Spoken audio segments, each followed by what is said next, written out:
Tövəndəki 5 xil asas aşıqni oruqlaş məzgildə oruqlaşdırıb bəsəniz, sizinki texim tez sürətdə oruqlaşınızğa, jiqraq may köydürüşünüzə, bulubmu qosaqla içib ketməy, rahatraq oruqlaşınızğa bəkrək faydası var. Bir tal yürək berib saqlayılan, açlıq yeyishdən qorqub жүрüb həmən göç bilə saynalam suda pişirib yeb.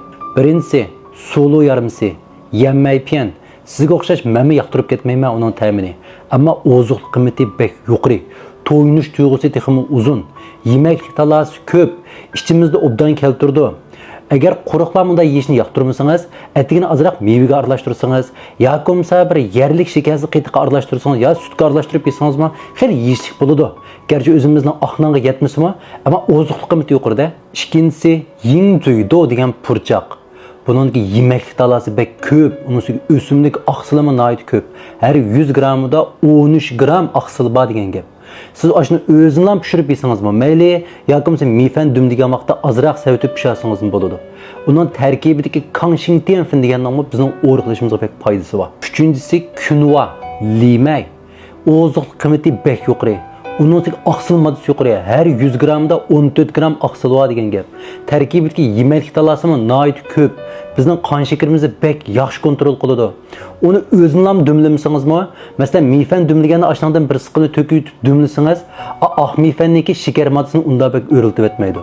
Bək yaxşı nəsə. Magniy bilan tömür maddəsi bək yuqori, ayollarga bək yaxşı icmi. Dördüncüsü tatlıq yanıyor, xonşu, issiqlik kalorisi nəhayət tövən, toyunuş duyğusu uzun, yeməklik talası nəhayət köp, onun üstüge təmi tatlıq yeyishlik bo'ladi. Beşincisi ağ meyfen. Ağ meyfəndəki qan şekerimizni kontrol qilish roli bək yuqori emas. Ozuqluq qiymətimi uncha ular yuqori emas. Amma yaxshi yeri biz yeb ko'ngan uni, yeb singdira olamiz. Uni yeb zerikib qolmaymiz. Şunlar yesangiz bo'ldi. Qanday yesangiz yana qan shekeringizni kontrol qilib bo'ldi. Meyfenni dumlab bo'lib, to'nglatqi sap qo'yib muzlagandan keyin uni bir isitib yesangiz, onun tərkibindən kangshintian degan kraxmal hosil bo'lib, qon shekeringizni texnik yaxshi turaqli qila oladi. Yoki men oldida deb bergan 4 xil narsani meyfeni dumlaganda aralashtirib dumsangizmi, yana qon shekeringiz turaqli bo'ldi. Onun üstüge bunu go'sht bilan sayko'ktatni qo'shib yeysiz. Qo'sqingiz oson to'ydi, osh qolmay turib o'riqlay olasiz degan gap. Sizniki nemishqa ochliq yemaydiganligingizni men bilma. Yesingiz ham ig'irligingiz o'rlab ketadi, yemasangiz ham ig'irlik tushadi shundaqmi? Bunun sababi bu ochliqlar badanda suv yig'ib olaydi. Suv yig'ilib olg'achqa ig'irligingiz o'rlab ketdi. Amma o yig'ib olgan narsa suv, may emas.